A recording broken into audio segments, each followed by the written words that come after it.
What's up, everybody? It's your boy Charles. Charles Arnaz. My camera's crooked. Better? No, I'm crooked now. There we go.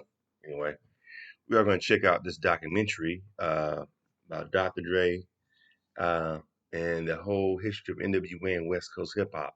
Let's go ahead and get into it. Give me the thumbs up button and subscribe to Charles Arnaz World. Appreciate you guys watching. Let's go and get into it, guys. When the controversy broke, he just returned from the Soviet Union, where he was putting together a distribution deal for the label. I showed it to some lawyers. They said the FBI, couldn't do anything. That made me feel better. Ice Cube apparently took the news a little more lightly. "Oh, I didn't know the FBI, were buying our records too," he said.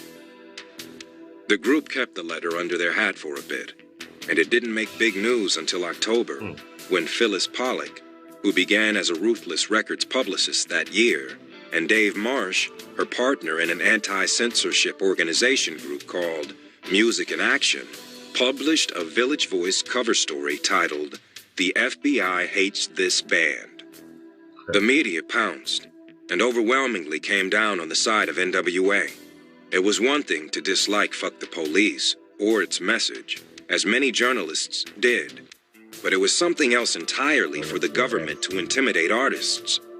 The Los Angeles Times quoted dissenters, including U.S. Congressman Don Edwards, a Democrat from San Jose and a former FBI agent. "The FBI should stay out of the business of censorship," he said. The FBI missive had backfired. "I have to say thanks to that FBI agent that wrote us that letter," Dr. Dre said.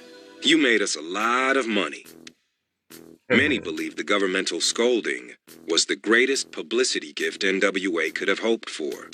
It seemed the parade of gatekeepers who attempted to slow NWA down, from the cops to the FBI to MTV to the retailers who wouldn't sell their records, actually did the group a favor. After all, the more you tell kids what they shouldn't be listening to, the more they'll clamor for it. It made them even more dangerous, Brian Turner said. So then kids were like, "I gotta hear this record. The FBI doesn't want me to hear it." We probably sold about 1 million records in conjunction with that letter. That theory may be overblown. By the time the FBI letter was publicized, Straight Outta Compton had already gone platinum, on its way to triple platinum. If not for the suppression, they may have sold much more. In fact, Jerry Heller said that Warner later backed off a big partnership deal with Ruthless after being spooked by the letter and the reigning anti-hip-hop sentiment. Daily Beast writer Rich Goldstein pointed out that 1988 was a huge year for record sales, led by George Michael's Faith and the Dirty Dancing soundtrack, each of which sold over 10 million copies. In those pre-internet days, there weren't very many places to hear about new music, and not many places to buy it. All of NWA's publicity was great, but that didn't matter if you couldn't actually consume their songs. Had Straight Outta Compton been played on MTV, listened to on the radio, and been available for purchase in big box retailers like Walmart, there was a good chance it would have eclipsed the Dirty Dancing soundtrack, Goldstein theorized. That's what they Something in my heart. Ruthless Records wasn't just a vehicle for Eazy-E and NWA. Sure, the fledgling label didn't have a huge staff, but they signed a diverse range of artists and maintained a regular release schedule, even when Eazy and company were on the road. One of their early discoveries was an R&B singer from South Central named Michelle Toussaint, who performed under the name Michelle A. She sang in a Baptist church growing up, and as a 16-year-old working at May Company at the Fox Hills Mall, carried a tune while folding up clothes. An aspiring rapper heard her in this capacity and convinced her to come along to his audition with Alonzo Williams. Lonzo agreed about her talent. Her big break came in 1987, when world-class Wrecking Crew's regular female vocalist, Mona Lisa, the one who told Dre, Yella, and the others that she wasn't ready to be their lover, wasn't available to record their song, Turn Off the Lights. Lonzo enlisted Toussaint, and the song became the Wrecking Crew's biggest hit. Wow, look at Dre, who performed on the track with her, began calling her every morning before work, she He said. looks sweet. And in late Dude, the bottom 1987, is sweet as hell. they began dating. She appeared on his Rhodium swap meet tapes and was soon drafted onto the Ruthless team. Bridging the subgenres of New Jack Swing and the hip-hop flavored R&B that would take over in the 90s, Toussaint had impeccable chops and a strong no-nonsense persona. Her first stage name was Baby. "For 2 weeks I walked around with a pacifier around my neck," she said.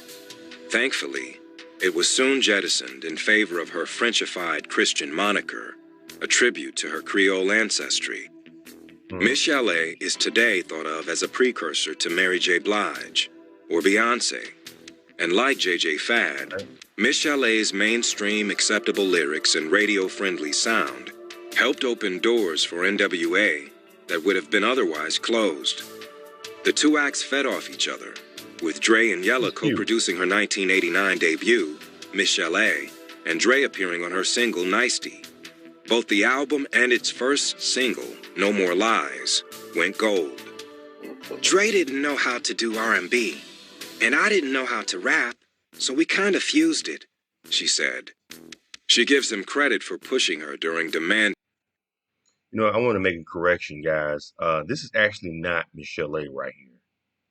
This is actually Dr. Dre's mom in this picture right here. That's his mom. He was, younger.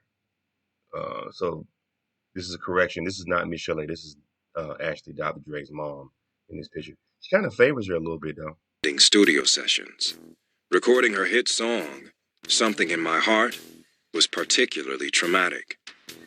He didn't like what she'd initially brought to the session and began berating her, she said. She started crying, and before long commenced a sort of melodic moaning, which thrilled him. She went on, as it came from a place of genuine emotion. She then belted out new lyrics, conceived on the spot, which she said dealt with her and Dre's actual relationship. "Baby, if we try, things will get better. No one can tell me different." Dre made her dig down, as deep as she could go. "I was talking to him through the booth," she said. "I get why Something in My Heart resonates with people. Because it's real." The magic of her musical partnership with Dre didn't always translate to real life. He began seeing J.J. Fad's MCJB. "I busted them in the bed together," Miss Chalet said. MCJB confirmed this account, adding that the two women have since put this all behind us, and we are cordial with each other. Eventually, Dre and JB broke off, and he and Miss Chalet became more serious. They got engaged. He gave her an 8-carat rock, though never married. During a tour with MC Hammer in 1990, she found out she was pregnant and bore Dre's son, named Marcel, in early 1991. She stayed at home with Marcel and her career slowed. "Dre didn't want to see Marcel, and he didn't want to support him on the right level," she said, adding that she was forced to take him to court for child support. Still, he eventually made things right. "When my mom and my grandma died, the last one I did, she said that she said Dre was a good father. And now she's saying that she had to take him to court for child support. She probably had to make him be a good father, probably. I don't know. Came into my son's life. They have a good relationship." Yeah.